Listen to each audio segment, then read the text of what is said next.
Good day, everyone. Welcome to this webinar on universities and local development.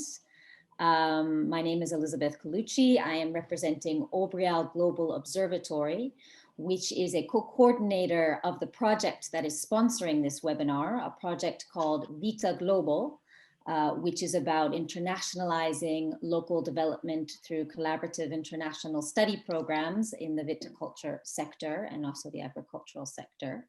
This webinar is also being featured under the platform of events called Obrial Global in Focus. You noticed that when you signed up for this event, you had the option to select a number of other events as well. We are trying to promote the activities and the projects of Obrial Global, our association, throughout the month of March. And by doing so, we decided to provide an overall umbrella platform to make a lot of our projects accessible to a wider global public.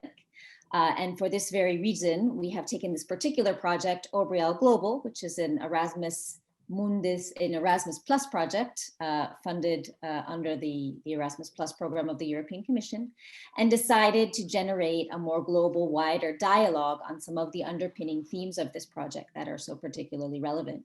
We have a really dynamic program today. We have speakers joining us from South Africa, from Portugal, from Uruguay, from Argentina, so hence fulfilling our mission to be truly global.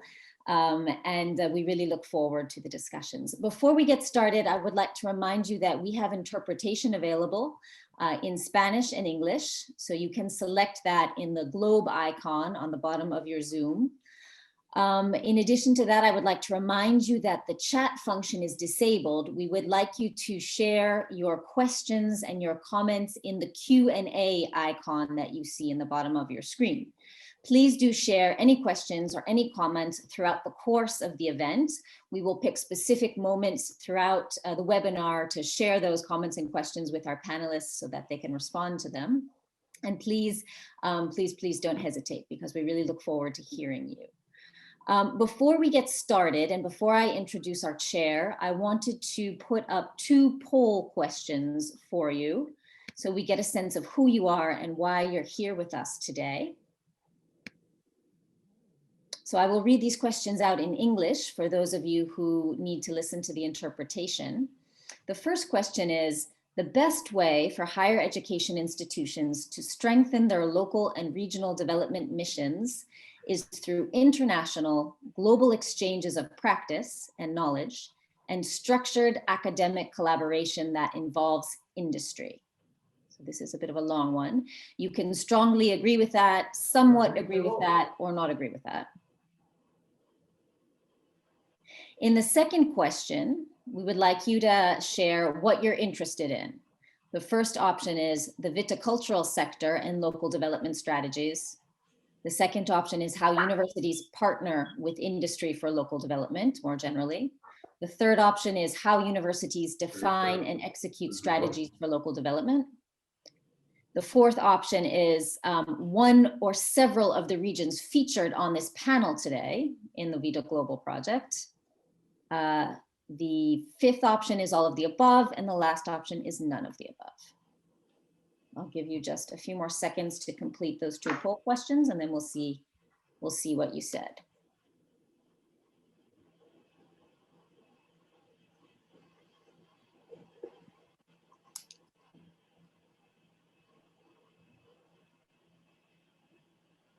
Okay, just a few more seconds. There's still a few answers coming in.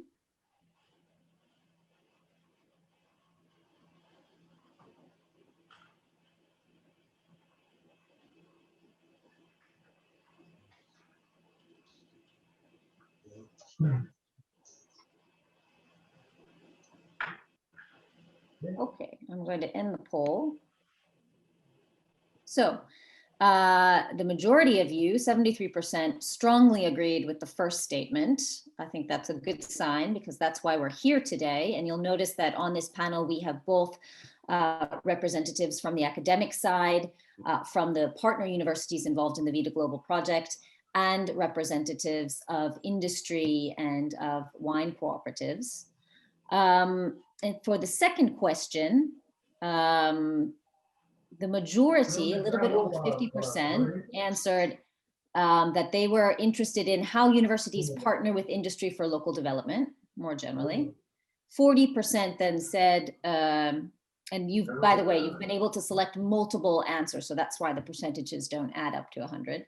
How universities define and execute strategies for local development, 40%. After that, strong interest then still in the viticultural sector, 25% of you said that.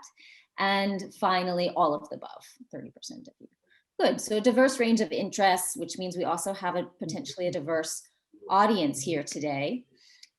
Without further ado, I would like to introduce the chair of this webinar here today, Jimena Estrella. Jimena is the Secretary of Research and International Cooperation at the National University of Cuyo in Argentina, in the Mendoza region. She also represents LINED, which is an important institute for internationalization in South America. And she's collaborating very closely with Obriel Global through our South American chapter, which is currently doing a lot of research on universities and digitalization strategies. And I should do a bit of an announcement for a forthcoming webinar we have on the 29th of March on that very topic. So without further ado, Jimena, I give you the floor. Muchas gracias, Elizabeth. Muy buenos días a todos. Una alegría estar en este webinario sobre un tema tan... Thank you, Elizabeth. It's a pleasure to be here in this webinar. This is a very important topic for universities. This is part of a project, Vida Global.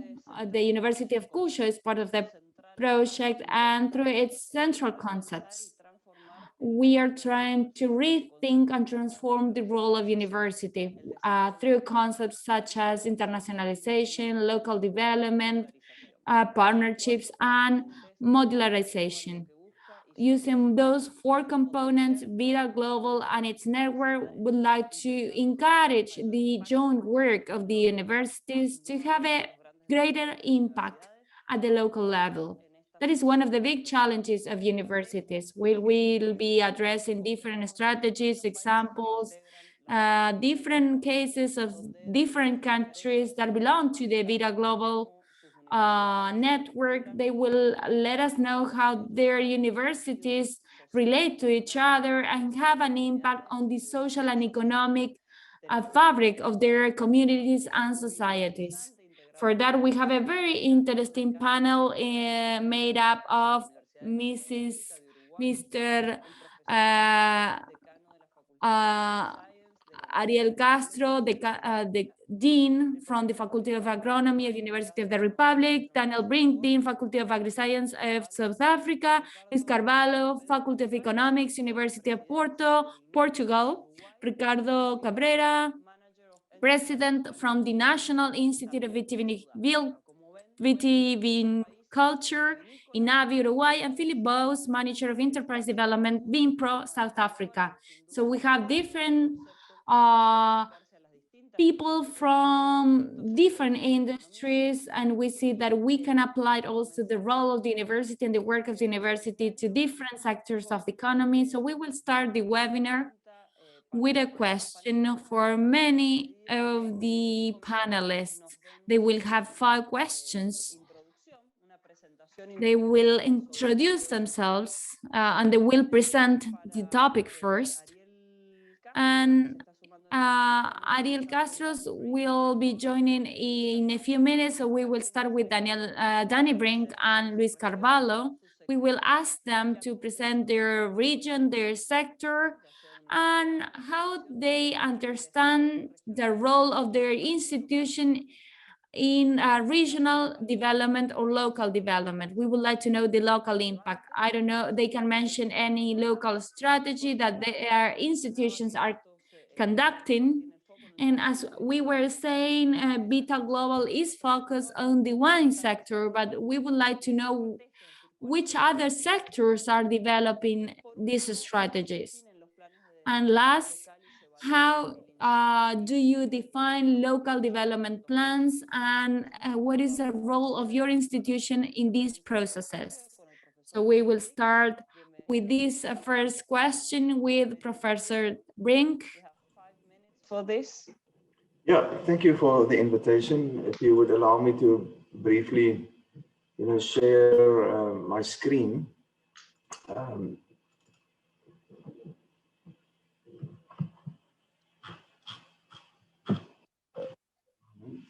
okay, so in our region, the Western Cape province of South Africa, agriculture contribute the portion of the provincial contribution to national agriculture GDP is approximately 18%. And similarly, particularly in mind of viticulture, if you introduce also the food and beverage related GDP, it's another 20%. From an agricultural export, which include mainly fresh fruit and wine related, beverage related products, the province contribute over 50% of national agricultural exports in terms of value. It is also plays a major role in the provincial economy. It employs over collectively between food and beverages and agriculture, it employs over 310,000 people in the industry. The wine industry in itself currently occupies about 92,000 hectares of wine grapes. On value parity, it produce over 1/3, 36% of agricultural exports from the province, which equates to about $5.5 my apology, million US. So you can see in the province, agriculture is one of the main economic sectors. And even on a national perspective, it's the main contributor of agricultural production and exports out of South Africa. In that context, Stellenbosch University, the university was founded in 1918. Today it hosts about 32,000 students with a significant nearly 8,000 postgraduate students. The Faculty of Agriculture was in fact a founding member of the university in 1918. Currently hosts about 2,800 undergraduate and about 800 postgraduate students, and you'll see the emphasis on postgraduate and research intensity. Incorporated into that faculty is our Department of Viticulture and Oenology, as well as the South African Grape and Wine Research Institute. And our university is in fact the leading higher education and research institution in agriculture, particularly also in viticulture in South Africa and on the continent.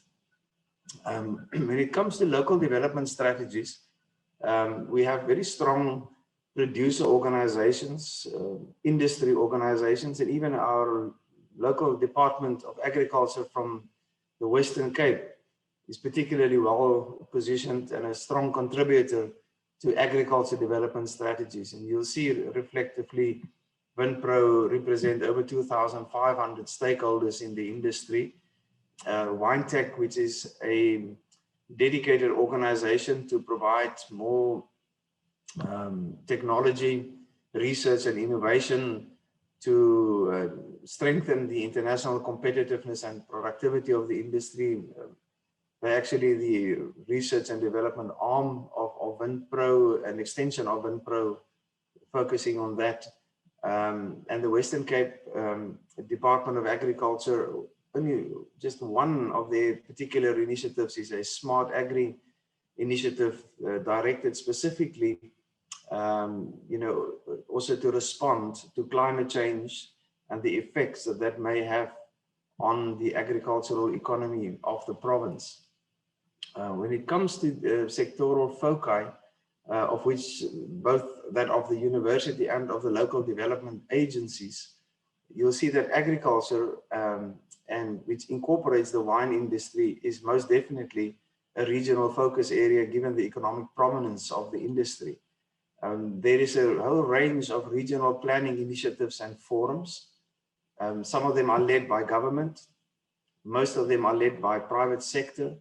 The foci of these local development initiatives is mainly to strengthen global competitiveness of the agriculture sector, to respond and ensure sustainability of these sectors, also to introduce smart agricultural practices and technologies, amongst other, in response to climate-related challenges, and also underlying a lot of emphasis nowadays also on innovation as an underlying support mechanism to the sector. In that, there's full participation from the university perspective, including that of subject experts of departments and faculties. And we are incentivized to participate often through funding and co-funding instruments that incentivize individual researchers or entities such as faculties to participate in that. Some examples of showing how integrated the university or aligned the university are also with industry objectives is a recent project of renewing, upgrading the vineyards on the university's experimental farm, which is a joint project between industry and the university. And it is integrated to support both training, teaching, and research in the domain of viticulture in the broader agricultural context in the province. Also, often every 5 years, in a cyclical manner, the university put departments through curriculum renewal programs, and there you will see industry and other stakeholders are actively participating when we are assessing curriculums and when we are renewing university curriculums to make sure that they remain aligned also with local requirements. Some of the challenges, however, that stems from local development strategies, particularly from the perspective of the university, is the long and short-term nature of these strategies. Sometimes strategies are particularly focused on short-term challenges, and it's often difficult for the university to respond in time because they require both infrastructure and human resources in order to respond to new challenges. Also funding, sometimes the sources and the expectations of the outcomes are not 100% aligned. Sometimes the sources of funding are from an academic source, and then the expectations does not meet the applied nature of industry. Also the knowledge transfer and extension, often the universities are falling short by generating new knowledge in the form of, for example, academic publications, but are not ensuring the effective transfer of that information and to ensure application and uptake in the industry. And last, but certainly not least, our university is experiencing escalating costs in terms of research and innovation at a rate above that of typical CPI inflation of the country, and also inflation rates within the industry. So we kind of pricing ourselves a little bit out of the market, and we really have to fight hard to keep presenting a effective value proposition for research and innovation out of the universities to our industry partners. So that a very brief overview of what's happening in South Africa, how the university is responding, and some of the challenges that we are experiencing. Thank you very much, Danny. You've been really clear about the challenges and the actions you are carrying out regarding local development, specifically for the viticulture area. And now from Stellenbosch, we will go from South Africa, we will go to Portugal with Professor Luis Carvalho, who will introduce the same questions we did for Professor Danny Brink. Please, come on, Luis, we can hear you. You have your 5 minutes. Yes, okay. Thank you very much. Welcome.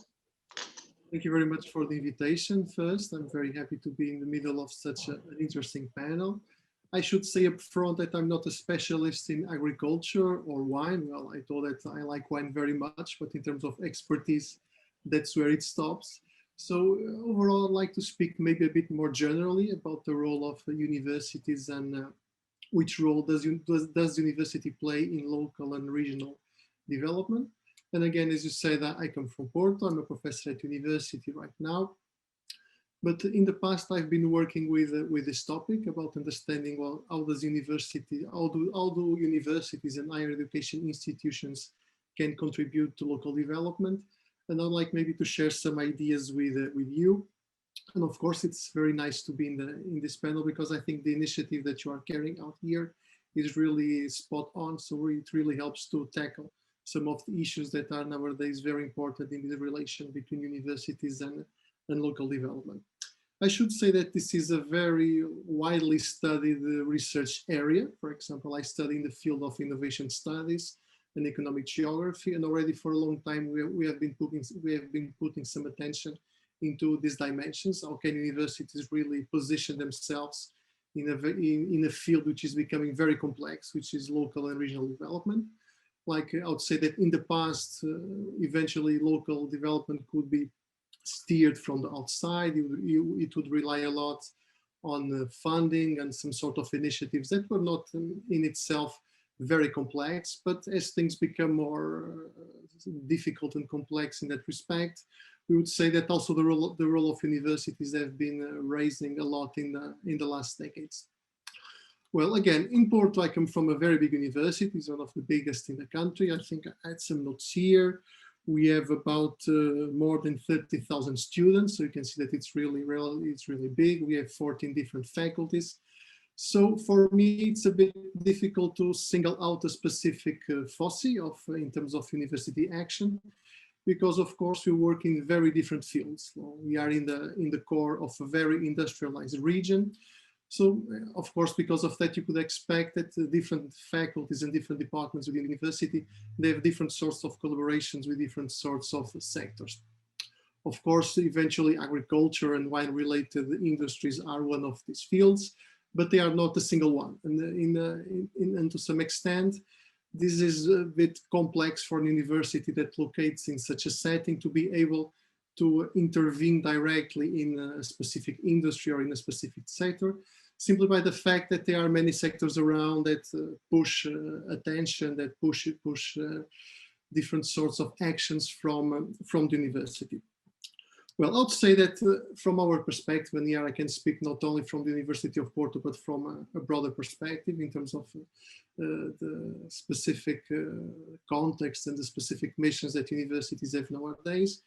We see, of course, that education and R&D, those are the core missions, and Porto is not an exception in that respect. Of course, if you speak to many people, they would say up front that the core missions are first education, produce good graduates that can fuel the regional industries.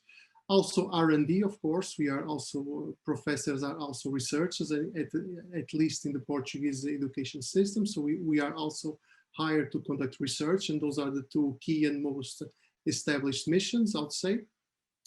But of course, if you look further, and again, Porto is not an exception here, universities are looking more and more into how to transfer knowledge into the local and regional industries. That's what Danny has just mentioned. Of course, we have all these sorts of initiatives to connect the university research and the local and regional knowledge base. Of course, we are very active when it comes to promoting, for example, spin-offs and to transfer knowledge from the university to the regional industry. I would say that we do this in multiple fronts. Again, we don't have a very specific focus. Of course, what we see is that the kind of industries that are more prevalent in the region, eventually they are the ones that have more attention, but that's simply by the fact that those are the ones that are really pushing the university to interact with them. This mission related with knowledge transfer, spin-offing, technology licensing, it's becoming more and more important. Of course, we see nowadays that this is moving to the core of the mission of the university itself.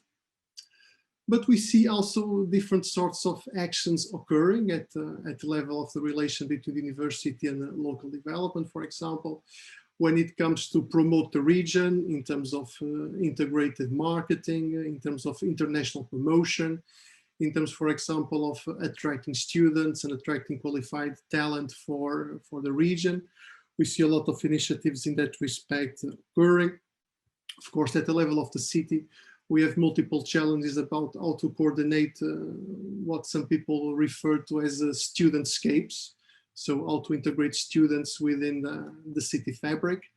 But this kind of missions, I would say that they are much more recent. Again, this is not the type of mission that we would usually see the university interacting. So I'd say that these new missions, which sometimes in research are called the missions of an engaged university, so referring to a university which is not only thinking in terms of producing science and producing graduates, but is about really being relevant and embedded in local development. These missions are new, they are becoming more important, but I would say that they are still trying to find ground. They are still in a way trying to find the space that they have in the overall university mission.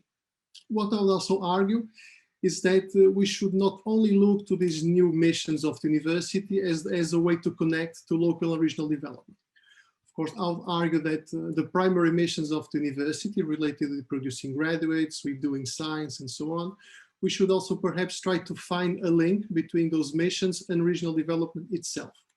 And here when we speak about reorganizing curricula, about linking research with the needs of the local and regional economic base, I think this would be initiatives that we need to pay more attention. It's not that we are not paying attention to these issues nowadays, but this would be fields in which I see, and it's not only the case of Porto, but in other universities overall, in which we should perhaps pay a bit more attention to.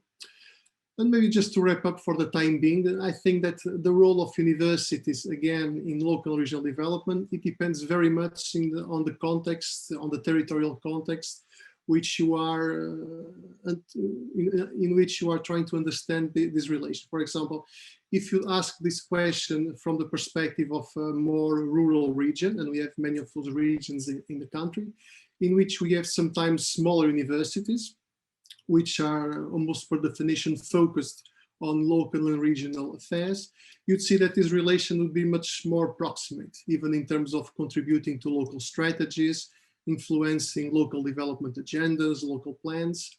This would be a much more close connection. In the case of Porto, I see that because, again, we are in a very diverse region with a lot of industries, with a lot of demographic scale and needs to be answered, I would say that the mission becomes a bit more blurred. And again, that's one of the reasons I said that for me, it's a bit difficult to find a specific sectoral focus of the university intervention in that respect. So maybe I'll stay here for the time being, and we can speak a bit more. Thank you. Thank you, Luis. Thank you, Luis. Also very clear, offering a broad vision and defining the stages universities need to do to fulfill and to have, as you say, to be relevant, right? That I think that's like the real scope or mission we should have. And now we've heard about universities, the perspective of universities, and now we will go with Pedro and Philippe. They both represent organizations that support the wine sector in the regions, in their countries. So we want to know what are their organizations doing, responding to articulate with local regional development. What is the role of the viticulture sector in the development of your regions, in your opinions? And we also want to know if universities are systematic partners in your work, if you are working with them in a systematic way. Please, Pedro, you have 5 minutes for this. Pedro, bienvenido. Bien, muchísimas gracias. Me parecieron muy interesantes las presentaciones. Thank you. I think that the presentations were really interesting. I'm sorry, I have not prepared anything to show you. I was informed yesterday that I had to participate today in the event. We are now working in the fields now in the country, so that makes everything more complex. The INAVI institution is a state organization in our country that has to do with monitoring all the grapes that are produced in the country, that are traded in the country, imported grapes that get to the country. That monitoring has to do with compliance with standards and local legislation, which has to do with homologation of all products that may be consumed or produced or traded. It has to do with the promotion policy of wine growing, viticulture, marketing that is carried out in the country. within that framework, the administration headed by Ricardo Cabrera, the president,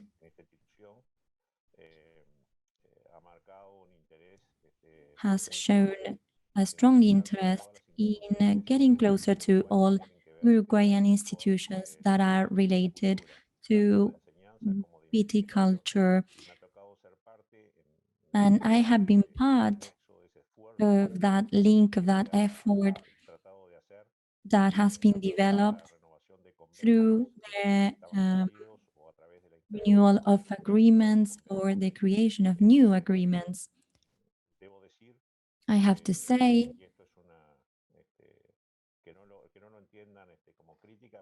this is not a criticism by a diagnosis.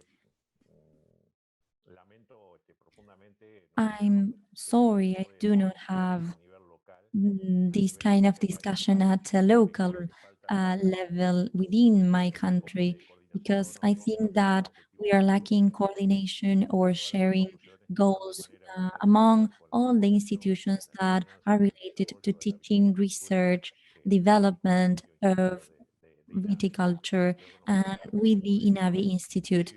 We are lacking this internal local discussion. I think this is a very useful space, so I'm grateful for the invitation today. This same discussion may be used maybe as a tool for us in the future in order to develop these discussions at a local level. I think that sharing goals, coordinating efforts, there may be many synonyms to describe this that I'm trying to express. I'm thinking about some examples of things that have occurred in the last months, but I think this is not the time to do so. But this is a debt that we have at a local level, maybe because of the size of the country.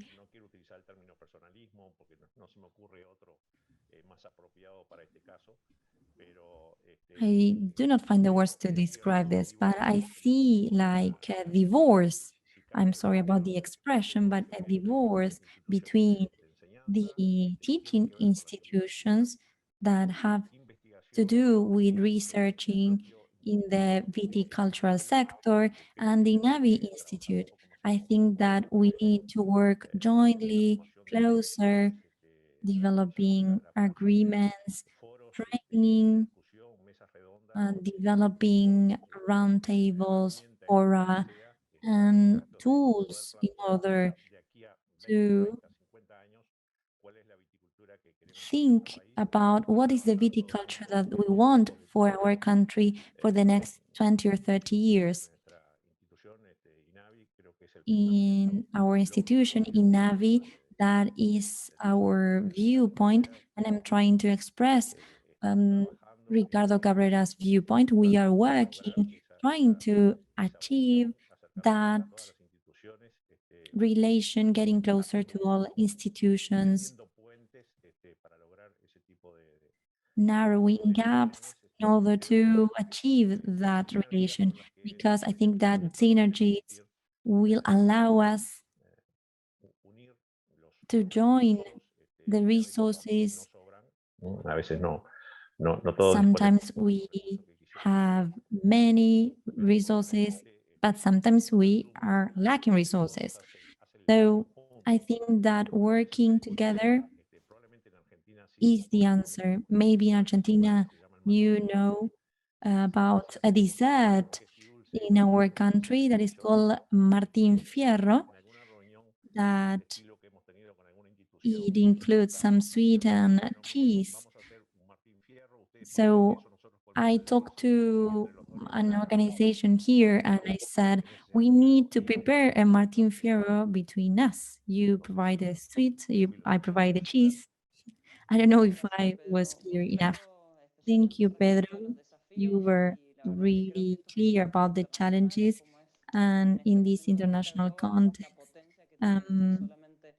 that is the strength that we have, developing international cooperation, but also developing this at a local level. I think that you have achieved an important goal.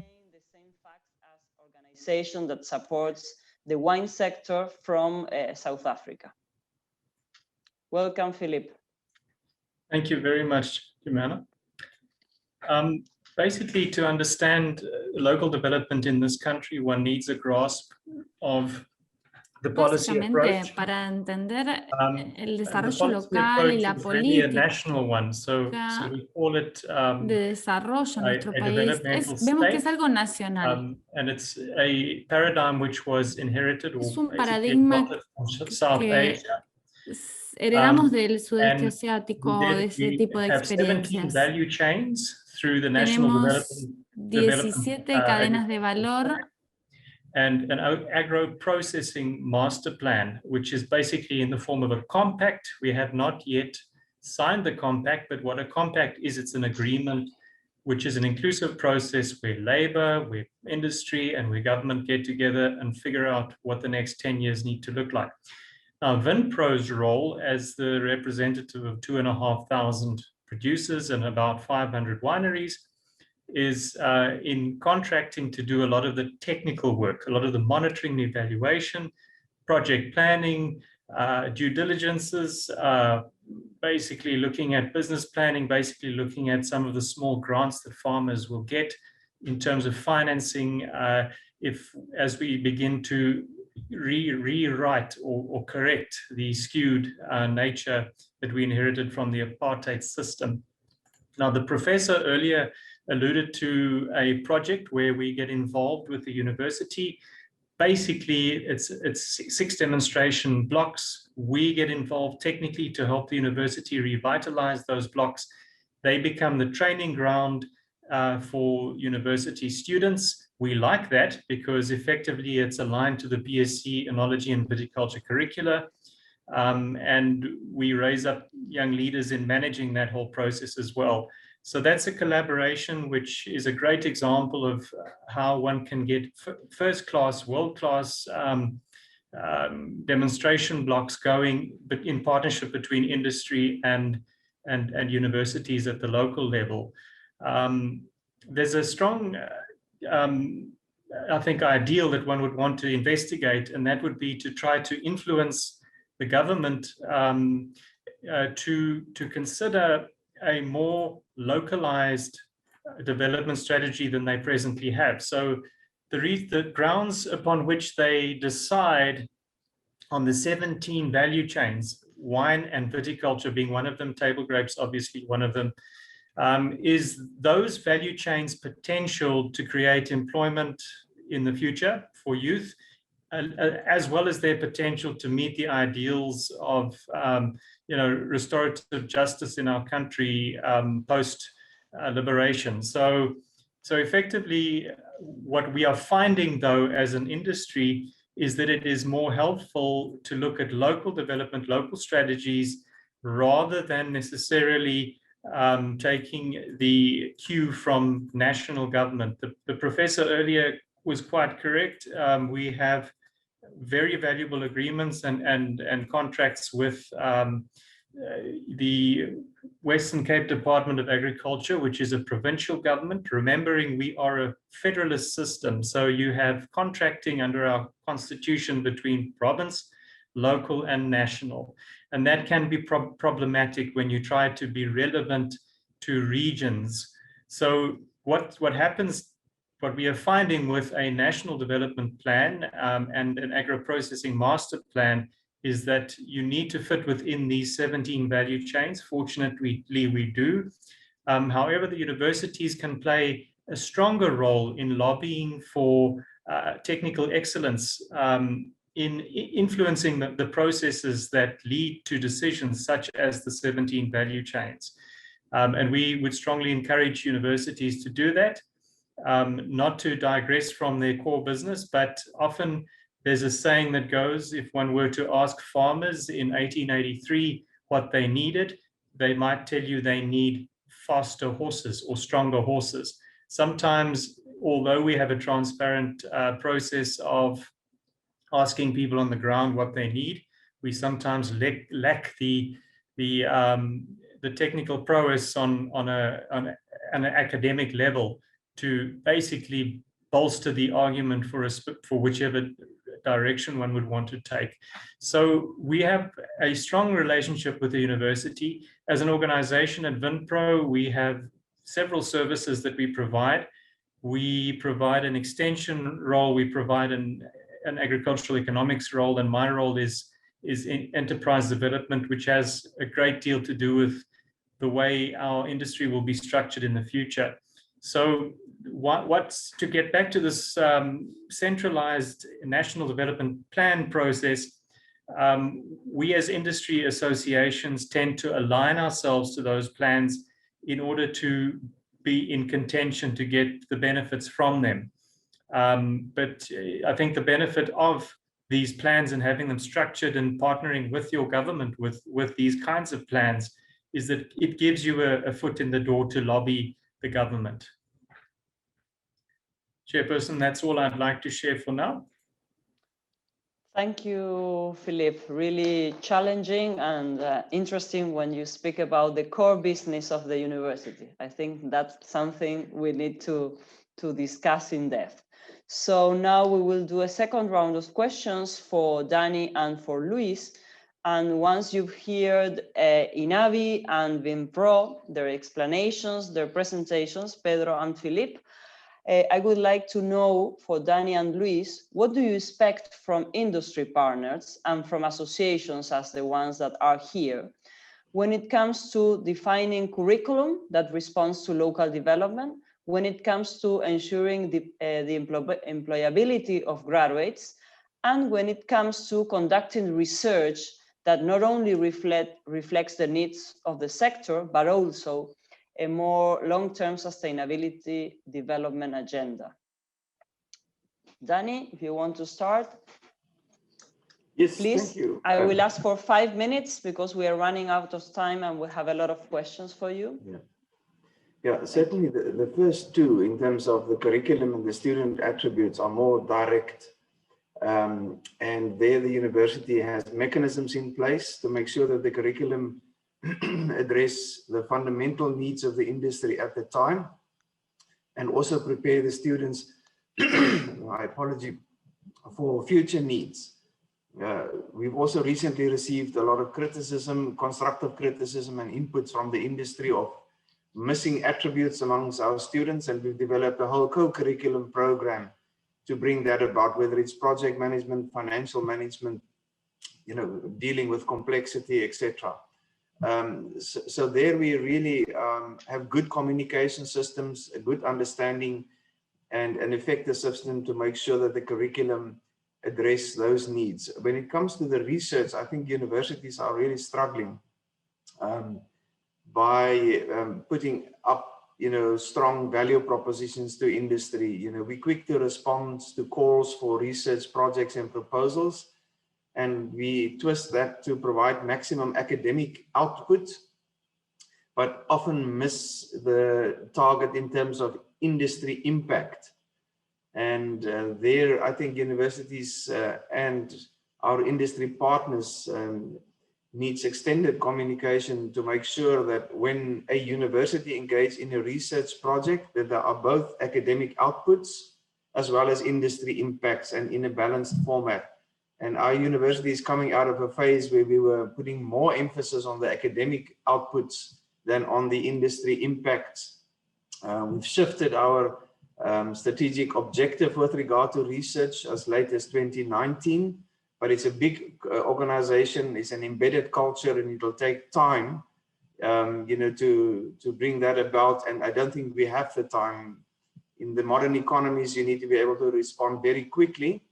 So it's an open challenge between us and our industry partners to really manage where exactly sit that sweet spot, where universities don't sell themselves out short term to industries for higher and effective impact, but really obtain a sustainable balance to be both an institution of higher education as well as an institution that has local, regional relevance and impact.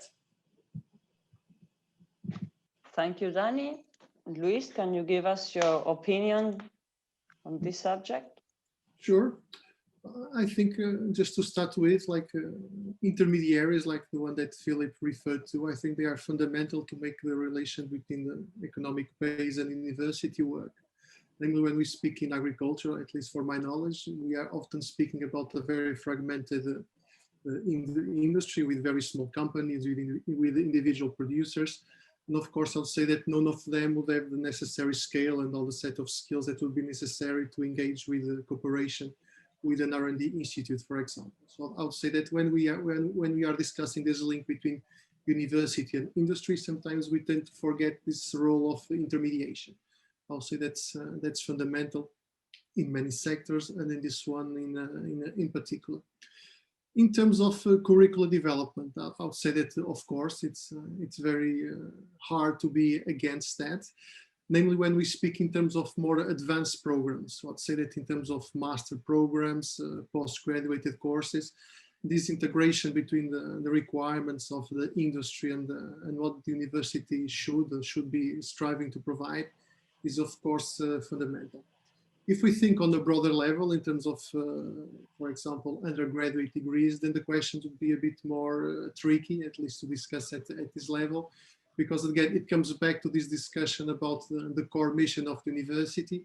And then many people would argue that the core mission of the university will be to provide generic skills and generic science so that can be applied in each and every sector. So I think we have to look at these two different levels when discussing the degrees of freedom and the flexibility that universities can have to readapt their curriculum. Apart from that, I see a lot of potential, for example, in terms of internships, in terms of thesis development. Sometimes we don't value that much this kind of mechanism, that kind of channel that we may have to cooperate between the university and the industry. I think that's very neglected sometimes, for example. And obviously the relation between more fundamental research and applied research is something that we should take more into consideration. And we have excellent examples here in Porto in which applied research has been giving rise to scientific publications, to more fundamental projects, and the other way around. So I think this is not so much a question whether they are conflicting with another. It's more trying to find in which specific fields and in which specific domains we can find this interaction to work. It's very interesting because in Portugal, and I presume in many other countries, in the past we had a split between what was the fundamental university, like the high-level university, and the technical school, which we call here the polytechnical schools. So there was a divide in the past, at least in theory, because nowadays, and I'll say what happens in practice, is that we see a much more connected relation between these two types of universities. In the past, if the more high-level university was more focused on this broad mission of producing skills and doing fundamental research, we see that today this mission is being much more broadened up to include also cooperation with industry. For example, the University of Porto is paying a lot of attention to those kinds of fields. Again, as I told you before, it is seeing itself more and more not only as a university that only produces high-level fundamental science, but as a university that is engaged with the fates of the region. But we also see the opposite phenomenon. For example, we see that polytechnical schools, which in the past were much more focused on cooperating with the local industry and providing skills and training that are much more adapted to the needs of local industry, we see that those schools are also nowadays producing cutting-edge research. And a lot of that has to do precisely because they started to engage more and more with industry so that they could develop all these synergies. So that would be in a nutshell my feelings about that. I think a very interesting issue indeed is to discuss what is actually the core mission of the university nowadays, because I see that this is becoming much more mixed and nuanced these days. Thank you, Luis. Thank you, Luis. We're going in depth with this idea of discussing the core mission or the core business. And now for Philippe and Pedro, we would like to hear what do you expect from universities and higher education institutions? And if you have some successful examples of collaboration, you've mentioned some of them, but please, if you have some others, and what has made that possible? Why are you defining those cases as successful? Pedro, si quieres comentar sobre esto, ¿qué esperan sobre? Would you like to talk about this? What do you expect of other from universities and other higher education institutions? Ya di más o menos una idea de cuál es mi pensamiento al respecto. Me gustaría realmente tener una universidad. I would like to have a university or teaching centers. Queda más claro. Donde teaching institutions that respect more the will or the interest of the productive sector, the producer, regarding the profile of the graduate, of the professional. That has to do with the fact that unfortunately, even today, and this is a real case that has occurred in more than one institution, producers that feel proud that an engineer was never part of their organizations. That may be shocking, but it's real. They have told us that, producers told us that. It should have seen in a different way. It should be like a technician that is closer to the interest of the producer. We all have to work on that. We have a responsibility in the productive sector to achieve, to get the profile of the professional to be aligned with the interests of the producer. I do not have the recipe. I do not know what the solution is, and I'm worried about that. I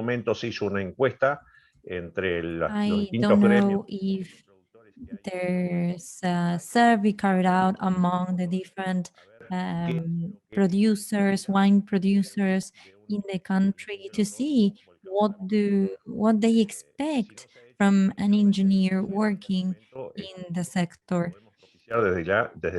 Maybe we can carry out that survey. The INAVI can do it. I would like to have a better relation between training and universities and the productive sector. Thank you, Pedro.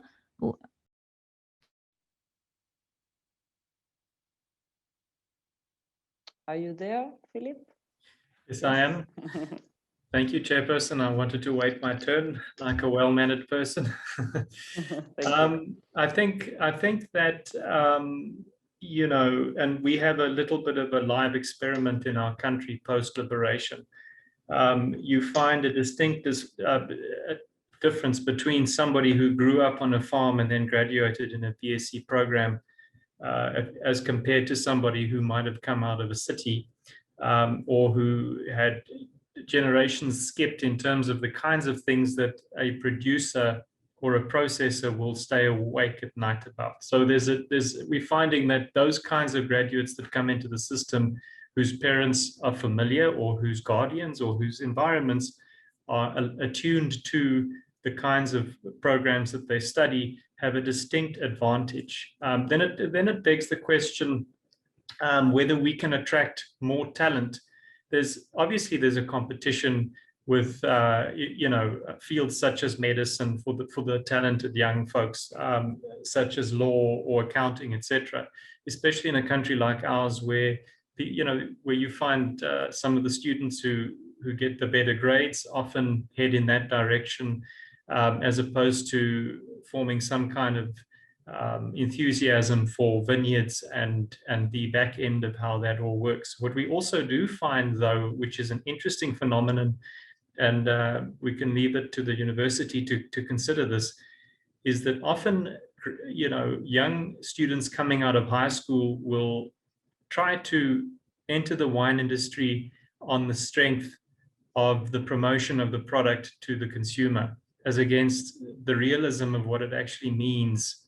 And I think this speaks to a lot of what Pedro is trying to say is, what is that profile? What are the soft skills? And are these soft skills the role of the university, or are they the role of us as industry? We have various programs. One example being Pinotage Youth Development Academy. And this academy takes youth through a process of how to actually get a job, how to be in a job, how to keep the job, various other things that might seem quite obvious to some families, and then some families of talented youth, it isn't as obvious to them. So it's a program which bridges some of these skills, and we find it extremely helpful. We find it very effective. This project that Professor Brink mentioned, and which I alluded to just now, we're extremely excited about, and that is where us as an industry association gets involved in upgrading the vineyards, the experimental vineyards of the university. Now, there you get a phenomenal number of permutations of various disciplines. I'm not going to go into the detail, but things like, you know, wind direction, things like climate change, induced irrigation efficiency, you know, pest control, identification of vineyards, etc., and then rootstocks, clones. These things, we're basically resetting, we're pressing the reset button, we're starting to make that more relevant. And I'm wondering whether that isn't one of the keys into making a graduate out of a BSc program, whether it be undergrad or honors or masters, more attractive if they can access the amazing opportunity which these kinds of vineyards, these kinds of scientifically industry-oriented plots generate. We are extremely excited about that, but we're also concerned about what might have led to the degeneration of those plots in the first place. And there's the project that we're involved in is kind of a handover, and we work together on getting the project going. But like any project, it's only as good as its sustainability itself. So it'd be interesting to see 4 years down the road to what degree the partnership continues, to what degree the university is afforded the resources from its various purses and its constraints, and also its competing budgetary issues, whether they are able then to continue this relationship. That's all from my side, Chairperson. Thank you, Philip. Very clear your examples, and we will look forward for knowing the results in a couple of years, right? Bueno, ahora vamos a invitar a la audiencia. Now we're going to invite the audience to ask questions. We will do it at the end. So you can start writing the questions in the Q&A box. There are more than 90 participants from most countries of the Vita Global. And in this second part, we would like to know, we would like all panelists to answer this. It has to do with the Vita Global project, as we have mentioned, Elizabeth mentioned it. Vita Global is not only about universities, local development and wine, but also about bringing together diverse regions in the world that share common interests.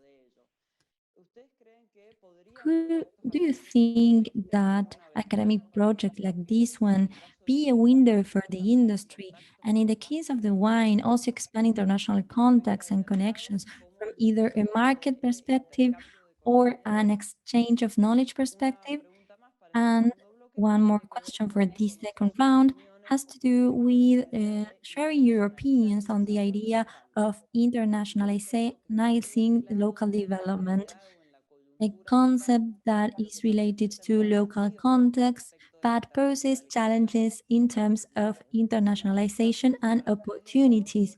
What does it mean to you, for Danny and Luis from the university point of view, and also to Pedro and Luis and Philip from the point of view of the organizations? Danny, do you want to begin?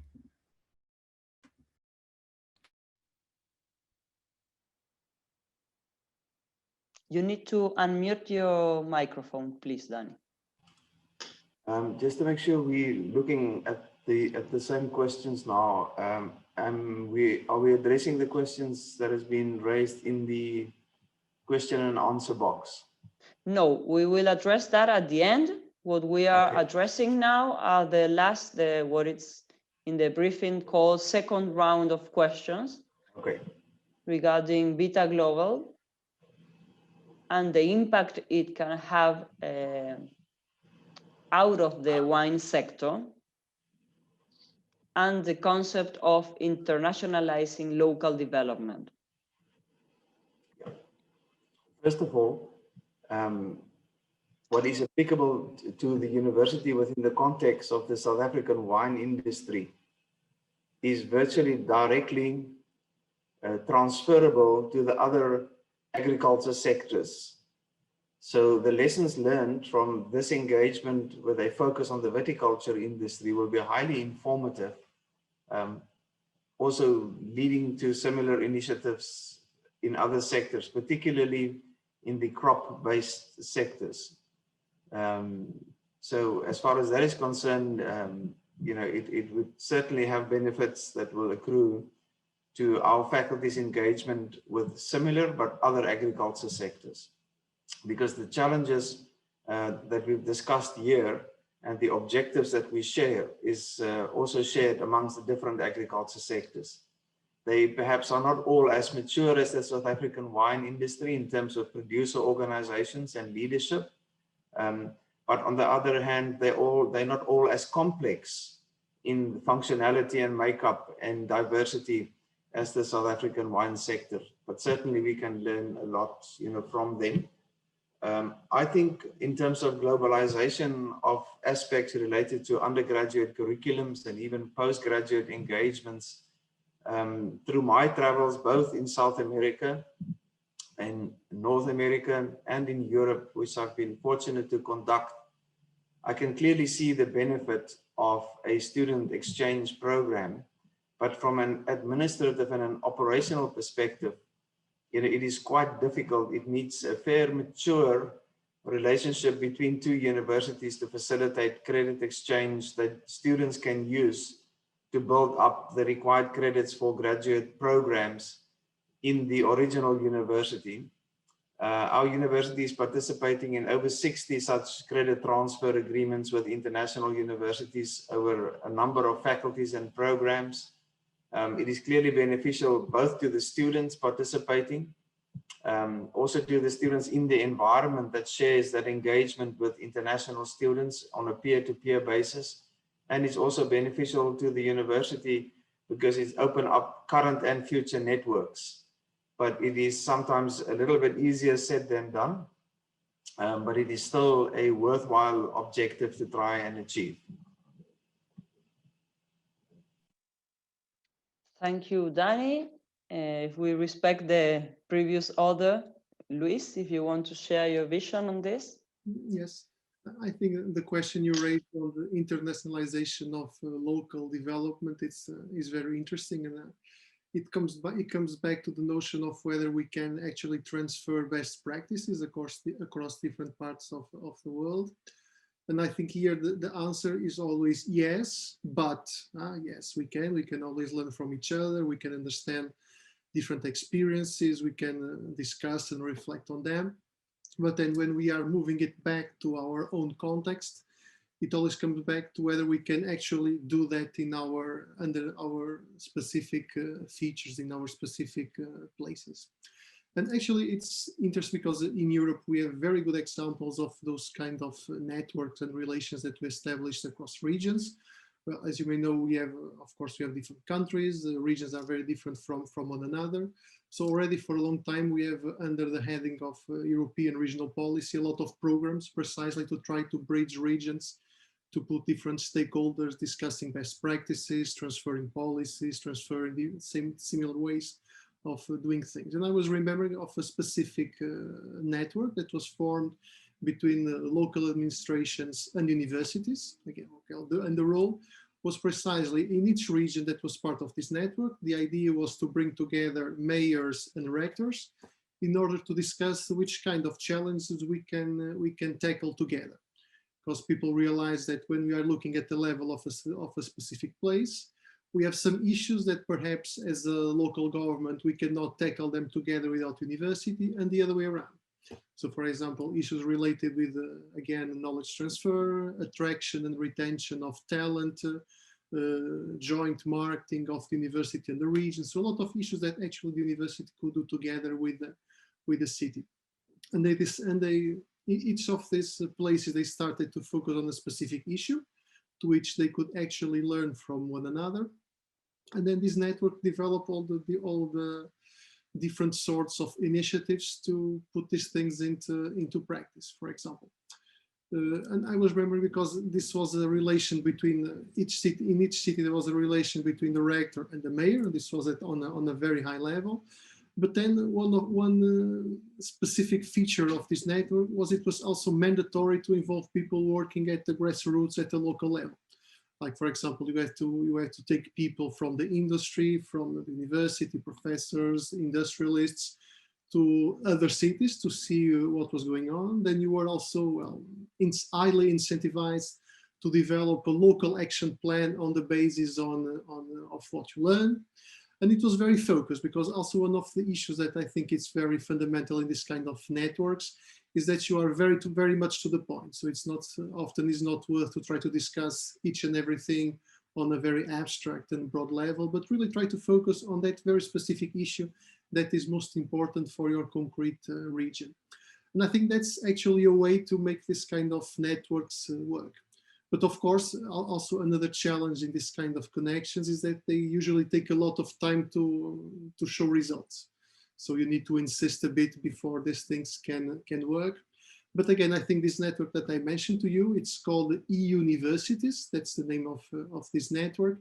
Also, it succeeded very well. And one evidence for that is that in the beginning, they were required funding to put their activities in practice. And nowadays, they are not funded anymore. So they work on the basis of the contributions of each and every university and local government. So I think this is an indicator that this worked, but it took a long time and it took really some persistence from the side of their proponents. Thank you, Luis. I think this idea of transfer best practices is key, is what we are doing now. So I guess this is the way to improve and to follow those ways universities are doing successfully.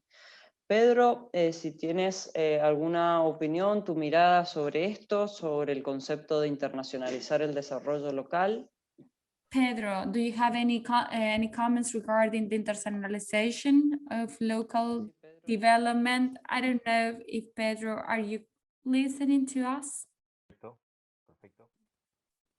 Pedro? Are you there? Yes. You asked me two questions. I wrote them down. The first is if we could include other countries and other participants. I think that it's always important to add. I think that we should, if it's about including countries, my answer is yes. And if it's including participants or actors within a country, I agree as well. I say yes. I think that about joining efforts between the productive sector, universities and institutions, try to find synergies. But fundamentally, it's important that the productive sector is listened to. And it's also important to share this discussion with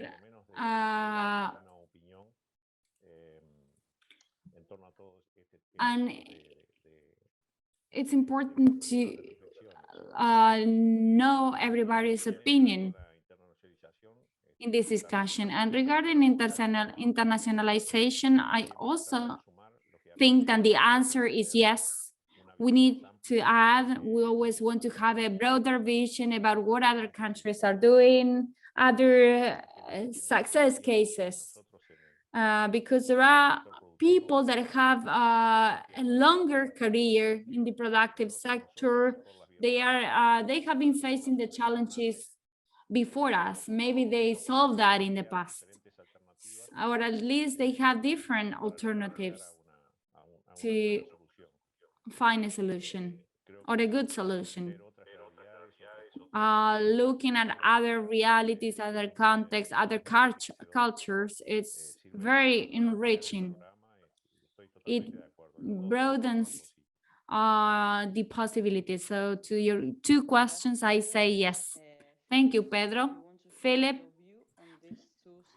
Absolutely, yes. I think if it's very specific and it's very well scoped, and we want to know exactly where we're going with any particular assignment, and we're flexible in terms of the kind of thing that we would consider that's industry based, such as themes like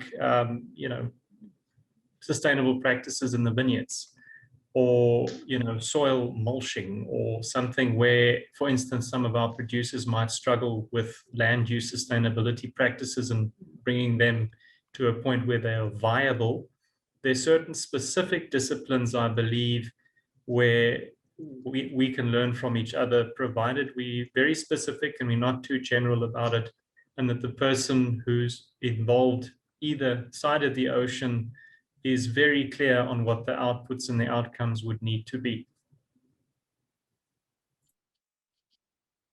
Thank you, Philippe. So with this, we have your views about these interesting subjects that we could probably speak for hours about this. I'm sure we will raise interesting subjects. Now it's time for questions from the audience.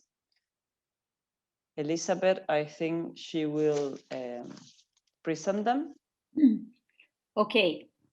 Thank you so much, Jimena. Thanks to the panel for some really interesting interventions.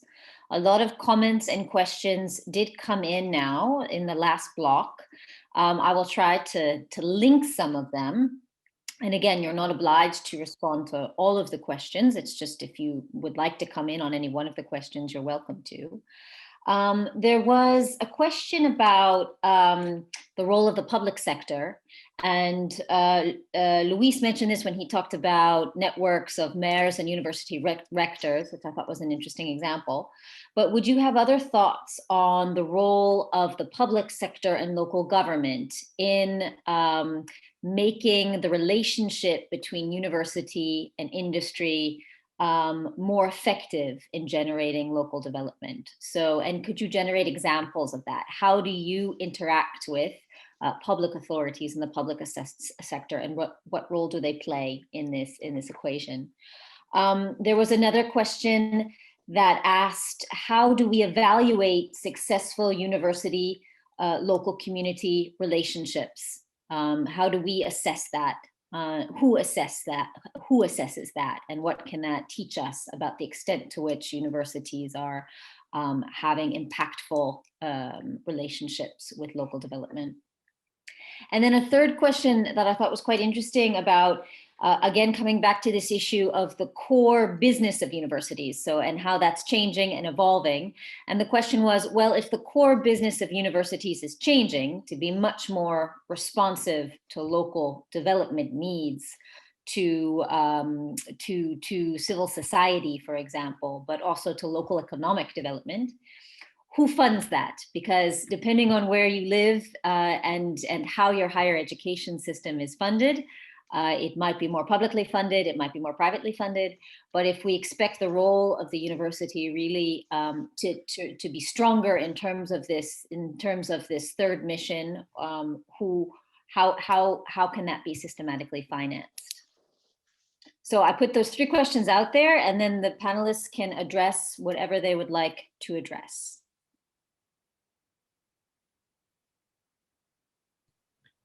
Chairperson, can I address the one around local government, because it's particularly interesting, and forgive me for jumping to that one. I just wanted to get that out of the way.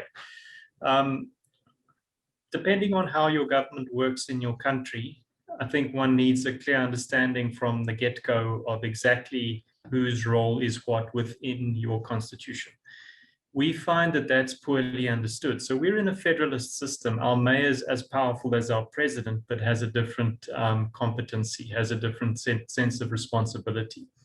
So we're often at a disadvantage when we're not speaking to the right people within the government. And so I think there's a role for universities to actually lobby government, not necessarily to ask government what they shall be doing in the context of local development, but to actually share some academically defendable, rigorous, technical insights into the various government processes that are always underway in policy development. So what government tends to do in our environment, in a post-liberal, in a liberated South Africa, is to ask the people. To my point earlier, we as the people, sometimes we're in 1884, and if you asked me in 1884 what I needed to get my business better, I would tell you faster horses. And if you asked a person manufacturing internal combustion engines 5 years ago what you needed, you'd say fuel efficiency, whereas today we know that you've got electric motor vehicles and et cetera, et cetera. So I really believe in this. I really believe that the academic value and the defendability of universities' contributions in the policy space, whether that is local, whether local is the right place to go, whether it's national, whether it's municipal, however your government is arranged, to first understand that, to first understand the policy space, and to actively play a role. Why?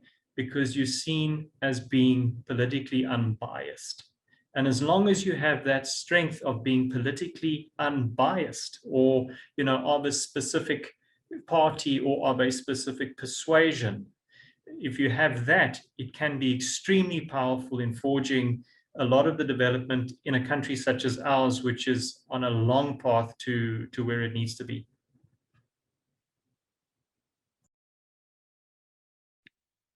Okay, thank you so much, Philip. So a strong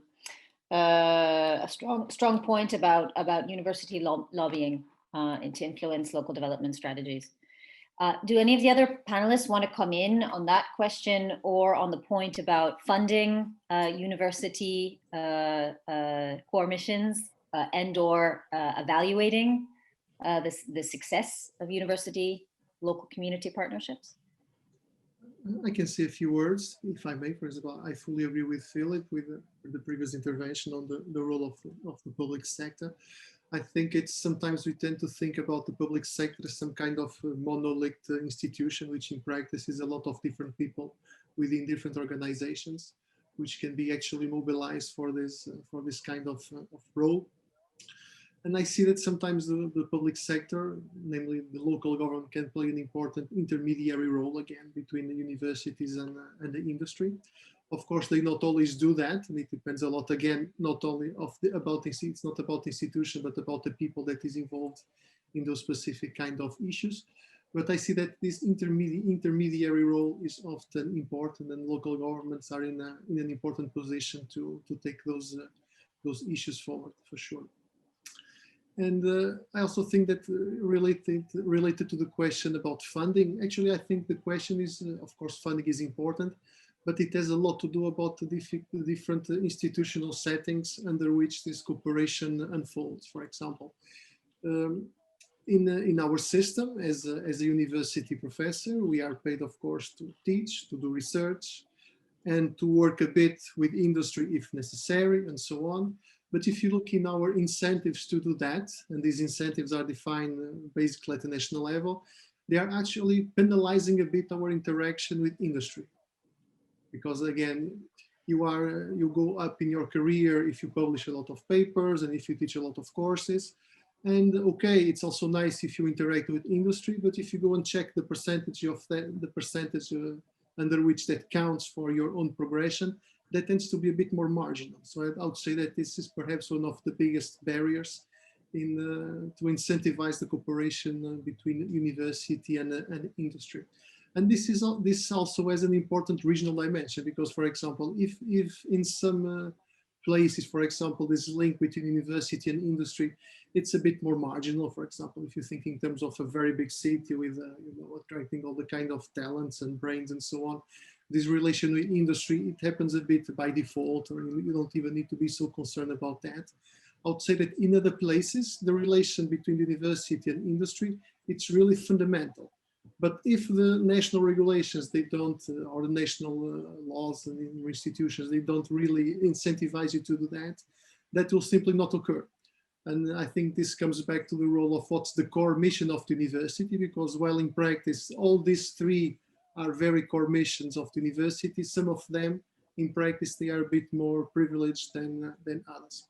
And here I think I'm not speaking only about the University of Porto and about the Portuguese case, but I think this is a broader problem overall in many contexts. So I'll put perhaps that a bit before the funding dimension, but it's also more difficult dimension to tackle, I would say. It's a bit easier to put money on things, but to try to gradually change these institutions, it's of course much more complex.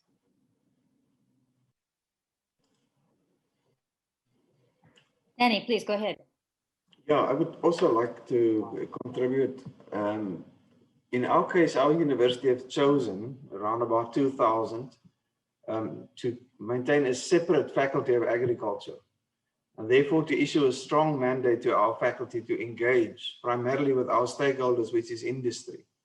Other South African universities at that stage folded their agri-science faculty into mainly their science faculties.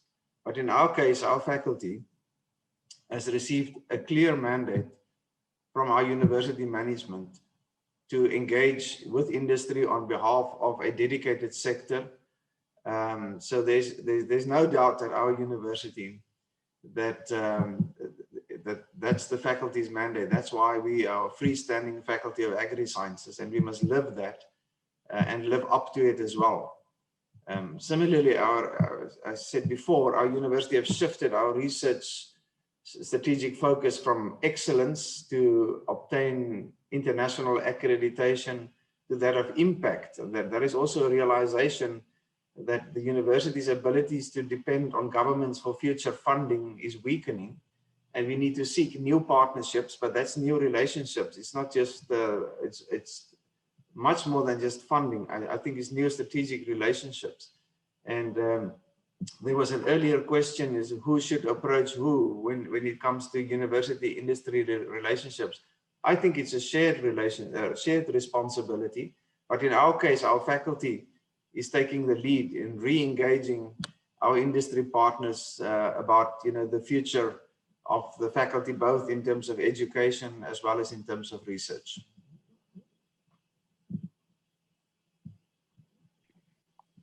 Okay, Pedro, would you like to come in on any of these questions before we close?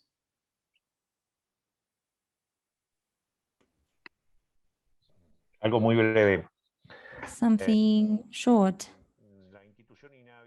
In INAVI institution, which I'm representing, works with private financing. 100% of the funding is from the private sector.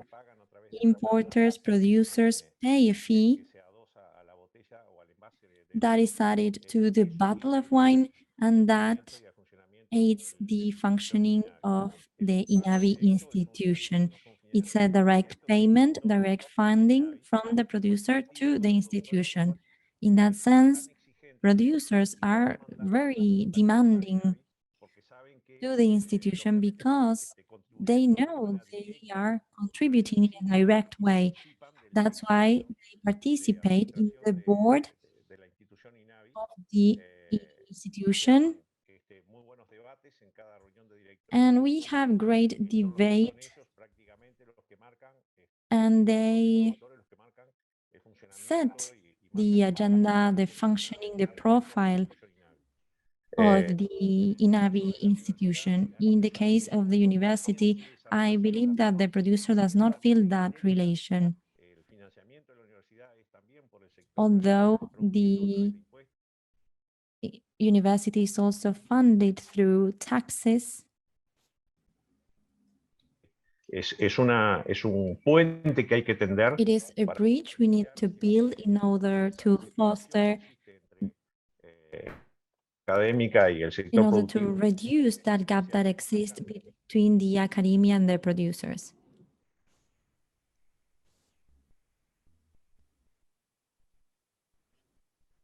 Okay, thanks so much, Pedro. I would like to give the floor back to Jimena to make some closing remarks as our chair, and then I'm afraid we're out of time. I feel like this discussion could continue for several more hours, but Jimena, please.